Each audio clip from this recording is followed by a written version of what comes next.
بالله من الشيطان الرجيم. بسم الله الرحمن الرحيم. أم حسبت أن أصحاب الكهف والرقيم كانوا من آياتنا عجبا إذ أوى الفتية إلى الكهف فقالوا ربنا آتنا من لدنك رحمة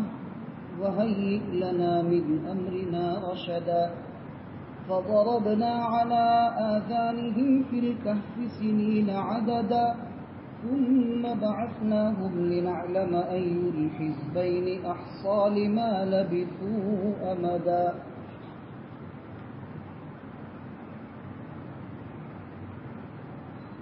کیا آپ یہ خیال کرتے ہیں کہ گھار والے اور نوشتہ تختی والے ہماری نشانیوں میں سے کوئی تعجب کی بات ہے؟ اس وقت کو یاد کرو جس وقت کے چند نوجوانوں نے غار کی پناہ لی اور انہوں نے یہ دعا کی، اے ہمارے رب، ہم کو اپنی طرف سے رحمت عطا فرما اور ہمارے معاملے کی راہیابی کو، اور ہمارے لیے تیار کر دے ہمارے معاملے کی راہیابی کو۔ پھر ہم نے ان کے کانوں پر تھپکی دے دی غار میں چند متعینہ سال، پھر ہم نے ان کو اٹھایا دوبارہ تاکہ ہم جان لیوے کہ دو جماعت میں سے، دو فرقوں میں سے کس نے زیادہ یاد رکھا ہے اس مدت کو جتنی مدت وہ غار میں ٹھہرے رہے۔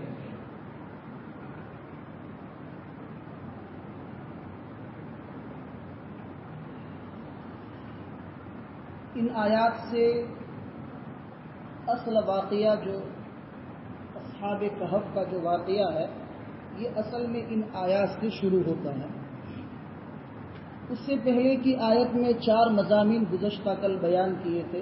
کہ اللہ کی تعریف تھی، قرآن کریم کی تعظیم تھی، اور قرآن کریم کے نزول کے 3 بڑے مقاصد بیان کیے تھے۔ پھر اس کے بعد قرآن کریم کے ماننے والوں کی ذمہ داری کیا ہے، اور چوتھی چیز یہ تھی کہ دنیا میں اللہ تعالیٰ نے دنیا کو کیوں بنایا ہے اور دنیا کا آخری انجام کیا ہے۔ یہ 4 چیزیں اللہ تعالیٰ نے ابتدائی 8 آیتوں میں ذکر فرمائی تھی۔ یہاں سے اللہ تعالیٰ اصحاب کہف کے واقعے کو ذکر کرتے ہیں۔ اس میں جو پہلی آیت ہے، ام حسبت ان اصحاب الکہف والرقیم کانوا من آیاتنا عجبا، اے محمد کیا خیال ہے آپ کا کہ یہ اصحاب کہف اور نوشتہ تختی والے وہ ہماری نشانیوں میں سے کوئی تعجب کی بات ہے؟ یہ اللہ تبارک و تعالیٰ نے نبی کریم صلی اللہ علیہ وسلم سے خطاب کر کے،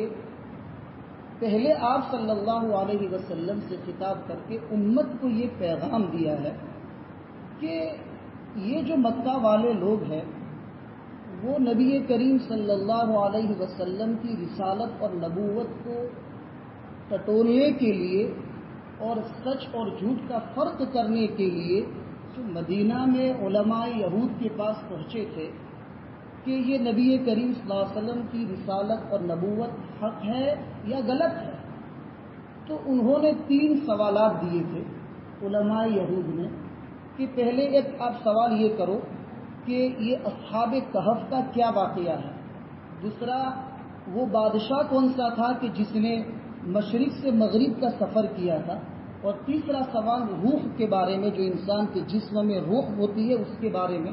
یہ 3 سوال لے کر وہ آئے تھے اور نبی کریم صلی اللہ علیہ وسلم سے انہوں نے پوچھے۔ تو اللہ تعالیٰ فرماتے ہیں کہ یہ کوئی بڑی بات ہے؟ اصحاب کہف کے واقعے کو اگر نبی کریم صلی اللہ علیہ وسلم بتا دے تو آپ کی نبوت اور آپ کی رسالت سچی، یہ کوئی بڑی بات نہیں ہے۔ اس سے بڑی بات اگر اللہ تعالیٰ کو جاننا ہو،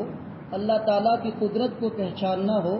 اور اللہ کی طرف سے اس نبی کی نبوت اور رسالت کو پہچاننا ہو، تو چاند، سورج، زمین، آسمان، یہ کتنی بڑی بڑی مخلوق ہے اللہ تعالیٰ کی، تو اس سے اللہ تعالیٰ کو پہچاننا چاہیے۔ یہ اس واقعے سے جو ہے اللہ تعالیٰ کی طرف سے صحیح طریقے سے آپ نبی ہے یا رسول ہے اس کو لے کر آپ یہ لوگ آپ سے سوال کرتے ہیں، یہ کوئی عقل مندی کی بات نہیں ہے۔ خیر، اگر انہوں نے اس لیے سوال کیا ہے کہ وہ سوال کر کے یہ سمجھے کہ اس میں ہمیں اللہ تعالیٰ کی قدرت کیا سمجھ میں آتی ہے، تو اللہ کی قدرت کو سمجھنے کے لیے اگر سوال کرتے ہیں تو اچھی بات ہے، لیکن نبوت اور رسالت کو ٹٹولنے کے لیے اگر یہ سوال کرتے ہیں تو یہ سوال ان کا بیجا ہے۔ اگر ان کو اللہ تعالیٰ اور اس کے رسول کی رسالت کو سچا جاننا ہے تو اللہ تعالیٰ کی ان بڑی بڑی نشانیوں میں غور کرتے ہیں۔ خیر، اگر وہ آپ سے آپ کی نبوت کو لے کر سوال کرتے ہیں تو ہم آپ کے سامنے یہ پورا واقعہ جو ہے تفصیل کے ساتھ بیان کر رہے ہیں۔ تو یہ ام حسیبت، کیا خیال ہے محمد آپ کا کہ یہ غار والے اور نوشتہ تختی والے ہماری نشانیوں میں سے کوئی تعجب کی چیز ہے؟ وہ اتنی تعجب کی چیز نہیں ہے جتنا یہ لوگ سمجھتے ہیں۔ اس سے زیادہ تعجب کی چیز تو زمین اور آسمان، سورج اور چاند، اتنی بڑی بڑی مخلوق کو پیدا کرنا کہ جس کو دنیا مل کر ایک ستون بغیر، ایک چھت جو ہے بغیر ستون کے نہیں بنا سکتی، اللہ نے اتنا بڑا آسمان بغیر ستون کے بنا دیا، تو یہ اللہ تعالیٰ کی سب سے بڑی قدرت کی نشانی ہے۔ لیکن جب انہوں نے پوچھا ہے تو اب ہم ان کے سامنے یہ واقعہ بیان کر دیتے۔ اذ اوى الفتية الى الكهف فقالوا ربنا آتنا، جس وقت کے نوجوانوں نے غار کی پناہ لی تو انہوں نے یہ دعا کی،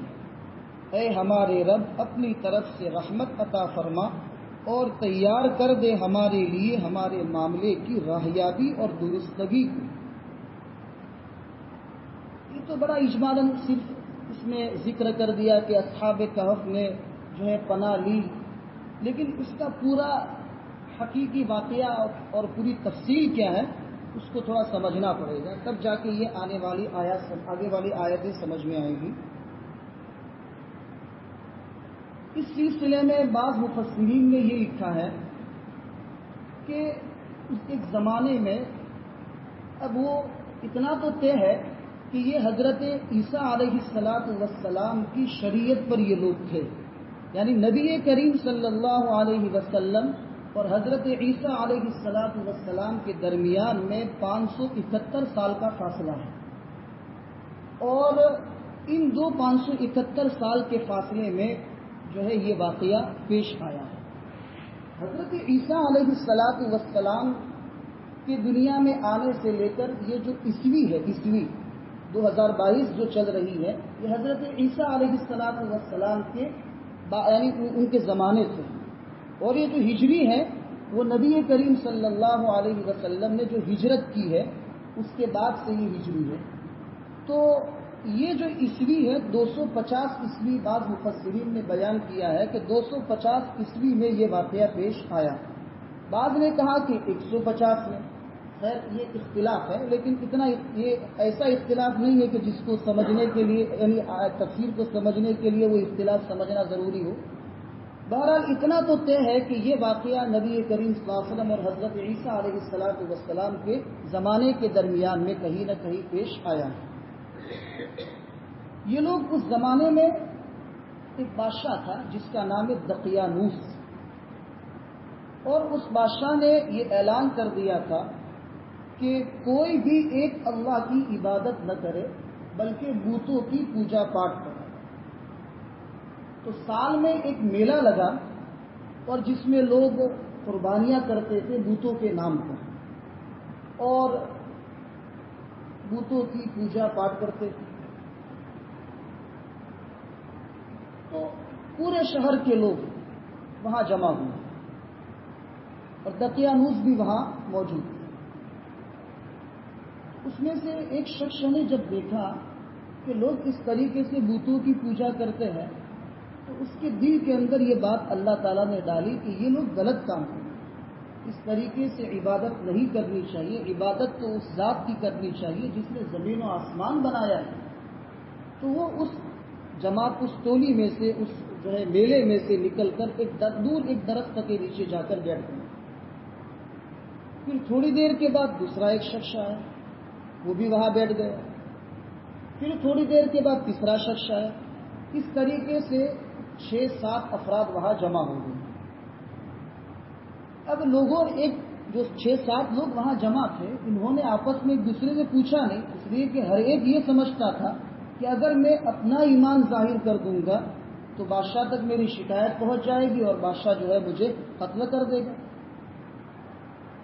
تو تھوڑی دیر کے بعد ایک شخص نے کہا کہ بھئی ہم لوگ یہاں سب کیوں جمع ہیں، کس مقصد سے جمع ہیں، اور ہر ایک اپنے دل کی بات ظاہر کرے اور وہ بات کسی کے سامنے ظاہر کی جائے گی، یعنی کسی اور کے سامنے ہم نہیں کہیں گے۔ ایک شخص کھڑا ہوا اور اس نے کہا کہ میں نے میلے میں دیکھا کہ لوگ بتوں کی پوجا پاٹ کر رہے ہیں، تو میرے دل میں یہ بات آئی کہ یہ چیز غلط ہے۔ جس ذات نے ہمیں بنایا ہے، پیدا کیا ہے، جو ذات اتنی بڑی قدرت والی ہے کہ اس نے زمین و آسمان، چاند سورج جیسی بڑی بڑی مخلوق بنائی ہے، اسی ذات کے سامنے جو ہے سر جھکانا چاہیے۔ کہ بتوں کے سامنے جو سر جھکاتے ہیں یہ مجھے پسند نہیں آیا، تو میں وہاں سے ہٹ کر یہاں آ گیا۔ ہر ایک نے کہا کہ ہمارا مقصد بھی یہی ہے اور ہم بھی ایک اللہ کی عبادت کے قائل ہیں۔ اب یہ جو لوگ 6-7 تھے، اختلاف ہے، بعض کا کہنا ہے کہ 6 ہے، بعض کا کہنا ہے کہ 7 ہے، بعض کا کہنا ہے کہ 7 کے 8واں ان کا کتا ہے، 5 کے 6واں ان کا کتا تھا، یا 6 کے 7واں ان کا کتا تھا، جیسے آگے والی آیتوں میں یہ سب باتیں آ رہی ہیں۔ تو سب نے مشورہ کیا کہ اب ہمیں کیا کرنا چاہیے۔ اچھا، اس کے بارے میں ایک اور بات لکھی ہے، حضرت مفتی سعید احمد صاحب نور اللہ مرقدہ نے ہدایت القرآن میں لکھا ہے کہ یہ جو 6-7 افراد درخت کے نیچے جمع ہو گئے تھے، یہ کوئی معمولی قسم کے لوگ نہیں تھے، بلکہ بادشاہ کی اولاد میں سے تھے، یعنی نسب ان کا خاندان میں ان کا ایک مقام اور ان کی عزت، اور یہ سب کے سب تگڑے نوجوان تھے، بالکل مضبوط، فتیتن کہتے ہیں ایسے نوجوان کہ جس کی جوانی جوش مار رہی ہے، ایسے نوجوان جو ہے یہ 6-7 افراد تھے۔ حضرت مفتی صاحب نے لکھا ہے کہ یہ نوجوان بھی تھے، اعلیٰ خاندان کے بھی تھے، یہ اس لیے ہجرت نہیں کر رہے تھے کہ کوئی نادان تھے، بے وقوف تھے، غریب تھے، یا بوڑھے ہو گئے تھے اپنے ایمان بچانے کے لیے، نہیں، بلکہ یہ نوجوان تھے، ان کے بھی جذبات تھے کہ وہ بھی لوگوں کے ساتھ رہے اور اپنے جذبات کو پورا کرے، لیکن اپنے ایمان، ایک طرف دنیا اور ایک طرف دین تھا، تو دنیا کو انہوں نے ٹھوکر مار دی اور دین کی حفاظت کے لیے انہوں نے سفر کر دیا اور ہجرت کر کے وہ ایک غار میں چھپ گئے۔ وہ غار کیا ہے وہ اس کی تفصیل آگے آ رہی ہے۔ یہ لوگ جب غار میں پہنچے، یہ الکہف جو ہے اس کے معنی ہے، غار کا جو لفظ ہے نا وہ عربی لفظ ہے، اذ ہما فی الغار اذ یقول لصاحبہ، تو غار کا جو لفظ ہے وہ عربی لفظ ہے، اور کہف اس کے معنی ہے بڑا غار، یعنی پہاڑ کے اندر کا بڑا غار، پھر اس کے اندر کا جو چھوٹا سوراخ ہوتا ہے اس کو غار کہتے ہیں۔ تو یہ اصحاب الکہف یہ بڑے غار کے اندر جو ہے وہ جا کر چھپ گئے تھے۔ اور والرقیم، اس کے رقیم کہتے ہیں، رقیم بمعنی مرکوب، یعنی لکھا ہوا، تو چونکہ وہ جس غار میں تھے اس غار کے اوپر ابھی تختی لگی ہوئی ہے اور اس تختی کے اوپر ان کے نام لکھے ہوئے ہیں، تو یادداشت کی ہوئی کہ ان لوگوں نے اپنے ایمان کی حفاظت کے لیے ایسی زبردست قربانی دی۔ یا تو الرقیم کا دوسرا مطلب یہ ہوا کہ ان کے نام تو لکھے ہوئے ہیں، لیکن اس زمانے کے جو بادشاہ تھے ان بادشاہ نے ان کے نام تختیوں پر لکھ کر ہر جگہ پر بھیج دیے تھے، اس لیے ان کو جو ہے اصحاب الرقیم کہا جاتا ہے کہ ان کے نام لکھے ہوئے ہیں۔ خیر، یہ 2 وجہ ہے اس کی۔ پھر اس کے بعد یہ لوگ جو ہے سب مل کر انہوں نے مشورہ کیا کہ ہم اگر بادشاہ کے پاس جائیں گے اور ہمارے ایمان کا پتہ چلے گا تو وہ تو ہم کو قتل کر دے گا۔ تو انہوں نے لوگوں کے سامنے اپنے ایمان کا اظہار نہیں کیا، لیکن میلے میں جب تحقیق کی گئی تو پتہ چلا کہ چند نوجوان غائب ہیں۔ تو بادشاہ نے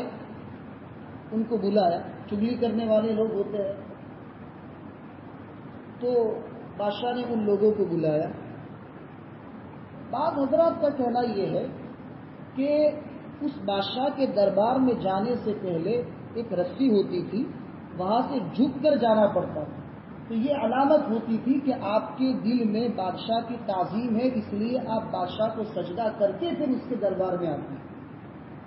تو یہ لوگ، ان لوگوں کو جب بلایا گیا تو چونکہ یہ تو بت پرست نہیں تھے، ان کے دل میں تو ایک اللہ کی عبادت سما گئی تھی، اس لیے وہ رسی کو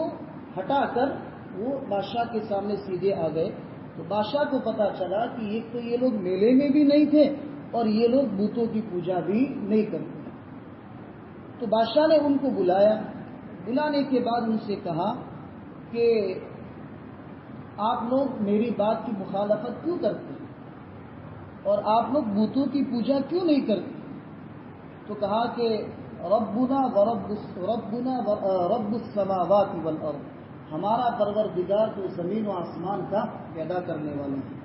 آپ ہمارے رب نہیں ہیں، اور یہ دیوی دیوتا اور یہ جو بت ہے یہ ہمارے رب نہیں ہے. تو پھر اس کے بعد اس بادشاہ نے یوں کہا کہ تم لوگ نوجوان ہو اور آپ لوگ اونچے خاندان کے لوگ ہو، اگر آپ لوگ اونچے خاندان کے لوگ نہ ہوتے تو میں آپ تمام لوگوں کو ابھی قتل کر دوں، لیکن آپ لوگ اونچے خاندان کے لوگ ہو تو آپ کو سوچنے کا میں تھوڑا موقع دے رہا ہوں. ایک دن کے بعد میں آپ کو بلاؤں گا اور پھر اس وقت آپ اپنا جواب دینا. اگر آپ کسی طریقے سے جواب دیں گے جیسے آج جواب دیا، یعنی ایک اللہ کی عبادت کے اگر آپ قائل رہے تو میں آپ کا سر قلم کر دوں گا، اور اگر آپ نے اپنے دین یعنی دین ایمانی سے پھر کر آپ نے دین کفر یعنی کفر کو اختیار کر لیا تو جو ہے میں آپ کو بخش دوں گا. اب ان حضرات کا کہنا یہ ہے کہ ہم نے میلے سے اس لیے علیحدگی اور جدائی اختیار کی کہ ہم جو ہے اپنا ایمان بچائے. اب یہاں تو بادشاہ کے سامنے بات آ گئی، اب آئندہ کل ہم اس کے پاس جائیں گے تو یہ شخص ہمارا سر قلم کر دے گا، مجبوراً ہمیں دین سے پھرنا پڑے گا اور کفر اختیار کرنا پڑے گا. اب اگر کفر اختیار کریں گے تو اللہ تعالیٰ کے یہاں ہمیں نقصان اٹھانا پڑے گا. اس لیے مسئلہ ان کے سامنے دنیا اور دین کا ہے.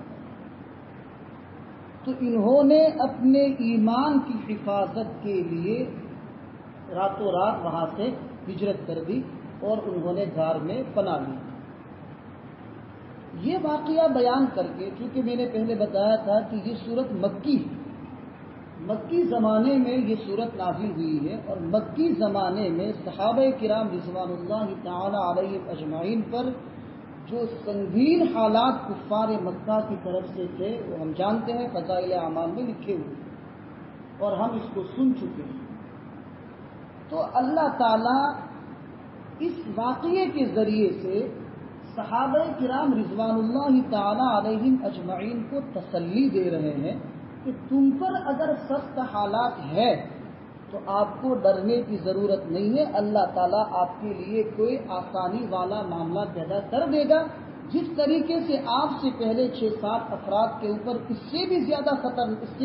خطرناک حالات آئے تھے، انہوں نے اپنے دین اور ایمان کی حفاظت کے لیے یہ کام کیا اور اللہ نے ان کے ناموں کو تا قیامت یادگار بنا دیا اور ان کے نام کی سورت قرآن میں نازل کر دی اور لوگوں کو مکلف بنایا کہ تم اس سورت کی تلاوت کرو، اور ان کا نام قرآن کریم میں چمکتا اور دمکتا ہو گیا. تو ایمان کے لیے اگر تم بھی قربانی دو گے تو اللہ تعالیٰ آپ کو بھی چمکائیں گے، اور چمکایا اللہ تعالیٰ نے قرآن کریم. محمد الرسول اللہ والذین معه اشداء علی الکفار رحماء بینہم تراہم رکعا سجدا یبتغون فضلا من اللہ ورضوانا سیماہم فی وجوہہم من اثر السجود. کتنی شاندار اللہ تعالیٰ نے یہاں صحابہ کی تعریف کی، اور یہ تعریف ذالک مثلہم فی التوراۃ ومثلہم فی الانجیل، صحابہ کی یہی تعریف توریت میں بھی کی ہوئی ہے اور انجیل میں بھی کی ہوئی ہے. تو اصحاب کہف کے واقعے سے صحابہ کو تسلی دی گئی، اور پھر اس کے بعد ایک وفد تیار ہوا 80 افراد کا حضرت عثمان ابن عفان رضی اللہ تعالیٰ عنہ کی قیادت میں، اور انہوں نے نجاشی بادشاہ یعنی حبشہ کی ہجرت کی. تو یہ ہجرت کا جو ذوق پیدا ہوا وہ اصحاب کہف کے واقعے سے کہ جس طریقے سے انہوں نے مجاہدہ کیا اور اللہ نے ان کے مقام کو اور ان کے مرتبے کو دنیا اور آخرت میں بلند کیا، آپ بھی اگر مجاہدہ کریں گے اور وقتی نفع کو قربان کر کے آپ ہمیشہ آخرت کے نفع کو اگر ترجیح دیں گے تو اللہ تعالیٰ آپ کو بھی چمکائیں گے جس طریقے سے اصحاب کہف کو چمکائیں۔ اذ اول فتیۃ الی الکہف، جس وقت نوجوانوں نے غار کی پناہ لی تو پھر اللہ سے انہوں نے دعا کی، آتنا من لدنک رحمہ، اے اللہ اپنی طرف سے تو رحم و کرم کا معاملہ ہے، یعنی ہمیں بچا لیجیے اس بادشاہ کے ظلم سے اور اس کی جباریت سے ہمیں بچا لیجیے، وَهَيِّئْ لَنَا مِنْ أَمْرِنَا رَشَدًا، اور ہمارے لیے ہمارے معاملے کو درست کر، یعنی ہم اس کے ہاتھ نہ آئے اور ہاتھ میں آ جائیں گے وہ ہمیں قتل کر دے گا تو لوگوں کے لیے ایمان لانے کے دروازے بند ہو جائیں گے، کہ لوگ یہ سمجھیں گے کہ اگر ایمان لائیں گے تو قتل کر دیے جائیں گے اور شہید کر دیے جائیں گے، اس لیے ہمارے اس کے قبضے میں چلے جانے کے بعد اس کا قتل کر دے گا اور لوگوں کے لیے ایمان کا دروازہ بند کر دے گا۔ اس لیے انہوں نے یہ دعا کی کہ یا اللہ ہم تیرے لیے ہی قربانی دے رہے ہیں، اپنا اعلیٰ خاندان چھوڑ رہے ہیں، اپنی جوانی تجھ پر ایمان لا کر اور تیرے خاطر آخرت کی ہمیشہ کی کامیابی کے خاطر ہم چھوڑ رہے ہیں، لیکن تو یعنی ہماری دستگیری فرما، یعنی ہماری مدد فرما اور ہمارے معاملے کو بہتر کر۔ پھر اس کے بعد یہ لوگ غار میں جا کر چھپ گئے۔ یہ 3-4 آیتوں میں پورے واقعے کا خلاصہ بیان کیا اور پھر اس کے بعد آگے اس کی تفصیل کو بیان کیا، اس لیے یہ واقعہ پورا نہیں ہے، یہ تو صرف آیت کا خلاصہ ہے۔ پھر اللہ تعالیٰ نے فرمایا کہ جب وہ غار میں پہنچ گئے، اب کیسے پہنچے، اس کا کیا واقعہ ہے، پھر اس کے بعد اٹھے تو اس کے بعد کیا ہوا، وہ آگے والی آیتوں میں ہے۔ فَضَرَبْنَا عَلَىٰ آذَانِهِمْ، ہم نے ان کے کانوں پر تھپکی دے دی،